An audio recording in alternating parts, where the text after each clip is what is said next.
சங்கீதம் 91. உன்னதமானவரின் மறைவில் இருக்கிறவன் சர்வ வல்லவருடைய நிழலில் தங்குவான். நான் கர்த்தரை நோக்கி, நீரே என் அடைக்கலம், என் கோட்டை, என் தேவன், நான் நம்பியிருக்கிறவர் என்று சொல்லுவேன். அவர் உன்னை வேடனுடைய கண்ணிக்கும் பாழாக்கும் கொள்ளை நோய்க்கும் தப்புவிப்பார். அவர் தமது சிறகுகளாலே உன்னை மூடுவார். அவர் செட்டைகளின் கீழே அடைக்கலம் புகுவாய். அவருடைய சத்தியம் உனக்கு பரிசையும் கேடையுமாக்கும். இரவில் உண்டாகும் பயங்கரத்துக்கும் பகலில் பறக்கும் அம்புக்கும் இருளில் நடமாடும் கொள்ளை நோய்க்கும் மத்தியானத்தின் பாழாக்கும் சங்கராத்துக்கும் பயப்படாதிருப்பாய்.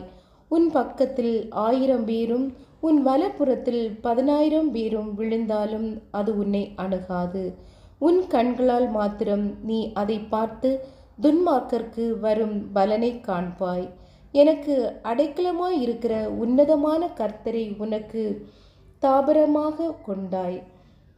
ஆகையால் பொல்லாப்பு உனக்கு நேரிடாது, வாதை உன் கூடாரத்தை அணுகாது.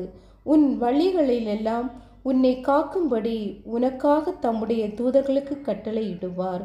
உன் பாதம் கல்லில் இடராதபடிக்கு அவர்கள் உன்னை தங்கள் கைகளில் ஏந்திக் கொண்டு போவார்கள்.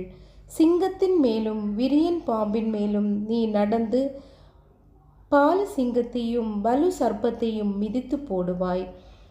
அவன் என்னிடத்தில் வாஞ்சியாய் இருக்கிறபடியால் அவனை விடுவிப்பேன். என் நாமத்தை அவன் அறிந்திருக்கபடியால் அவனை உயர்ந்த அடைக்கலத்திலே வைப்பேன். அவன் என்னை நோக்கி கூப்பிடுவான், நான் அவனுக்கு மறு உத்தரவு அருளி செய்வேன்.